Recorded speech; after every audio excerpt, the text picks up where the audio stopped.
ఇది కొత్తగా ఏర్పడిన మున్సిపాలిటీ. ఈ మున్సిపాలిటీ విశాలవంతంగా ఏరియా వేసి చూస్తే చాలా విశాలంగా ఉంటది. అనేక తండాలు గూడాలతో పాటు ఓపెన్ ప్లేస్ చాలా ఉంటది. ఖమ్మానికి ఆనుకొని ఉన్న ఈ మున్సిపాలిటీలో మౌలిక వసతులు చాలా అవసరం అన్నమాట వాస్తవం. ప్రత్యక్షంగా నేను తిరిగినప్పుడు చూశాను. అనేక మంది ఆడబిడ్డలు చెప్పిన మాటలు విన్నాను. వాటన్నిటినీ యుద్ధ ప్రాతిపదిక మీద ఆనాడు ఎన్నికల సభలో చెప్పటమే కాదు, ఎన్నికలు అయిపోయిన తర్వాత కూడా ఇప్పుడు నేను చెప్పదలుచుకున్నది ఒక్కటే, ఈ మున్సిపాలిటీని ఒక రోల్ మోడల్ మున్సిపాలిటీగా తెలంగాణ రాష్ట్రంలో చేస్తానని ఆ రోజు చెప్పాను. మీ అందరి దయతో చేయగలిగి ఉన్నాను. దాన్ని చేసే దాంట్లో మీ డివిజన్లో కొత్తగా ఎన్నుకోబడిన సభ్యులైన మీరందరూ ప్రతిరోజు ఉదయం పూట ఎర్లీగా లెగటంతోనే కనీసం ఒక 2 గంటలు మీ డివిజన్లో ఏం జరుగుతుందో పరిశీలించండి. అన్ని డబ్బులు ఇస్తేనే పూర్తయ్యే పనులు కావు. మీరు బాధ్యతాయుతంగా మీ డివిజన్లో కనుక పరిశీలించినట్లయితే అధికారులు కానీ అక్కడ చేసే వర్కర్స్ కానీ ఇతరత్రా స్ట్రీమ్ లైన్ అవుతుంది. ప్రజలకి ఒక సౌకర్యం కల్పించిన వాళ్ళం అవుతాము.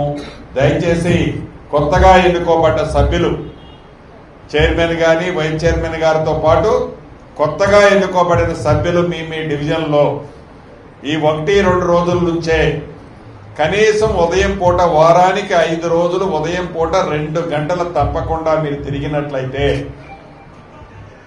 మీరు ఏదో ఆశించి ఈ పదవుల్లోకి కావాలని కోరుకోలే. రిటైర్డ్ అయిన ఆఫీసర్ల భార్యలు కానీ ఆఫీసర్లు కానీ యంగ్స్టర్స్ కానీ చాలా మంది ఉన్నారు.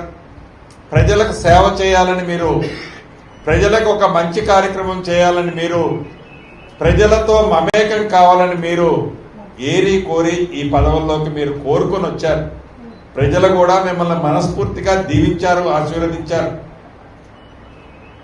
కాబట్టి వారంలో 7 రోజుల్లో 5 రోజులు కనీసం 2 గంటలు ప్రతి డివిజన్లో మీ టైం స్పేర్ చేయగలిగినట్లయితే కొద్ది ఖర్చులతో వాళ్ళ మౌలిక వసతులతో పాటు వాళ్ళకి అవసరమైన అవసరాలను తీర్చగలిగింది ఈ ప్రభుత్వం ఉంది, నేనున్నాను. కాబట్టి మళ్ళీ ఇవాళ 22వ తారీఖు కరెక్ట్గా ఒక 15 రోజుల లోపే మళ్ళీ ఒక సమావేశం పెట్టుకుందాం. ఈ సమావేశం లోపు మీకు పూర్తి అవగాహన ఉంటే ఒక్కొక్క వార్డు మెంబర్కి ఒక్కొక్క 5 నిమిషాలు టైం ఇస్తాను క్లుప్తంగా. అంటే ఇప్పుడే మీరు చంద్రలోకానికో ఇంద్రలోకానికో పోవాలి అన్నదానికంటే ఫస్ట్ ఫేస్ మేనర్ లో ప్లాన్ చేయండి.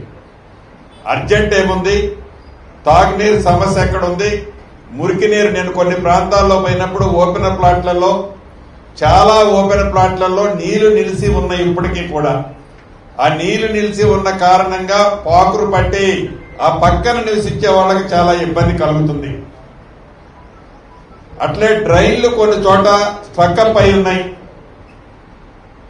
ప్రభుత్వ భూములు, అదే రకంగా నాలాలకు సంబంధించిన భూముల్ని ప్రైవేటు వ్యక్తులు కబ్జాలు చేశారు. వాటన్నిటినీ మీరు గుర్తించి నా నోటీసుకు తీసుకొచ్చినట్లయితే అధికారులను నేను ఆదేశిస్తాను.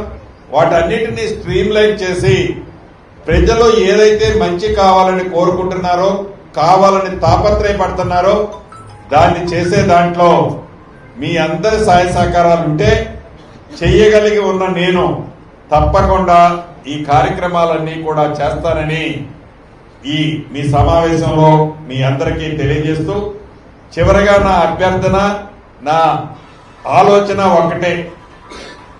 ప్రజా జీవితం కావాలని మనం ఏరి కోరి తెచ్చుకున్నాం, వచ్చాం.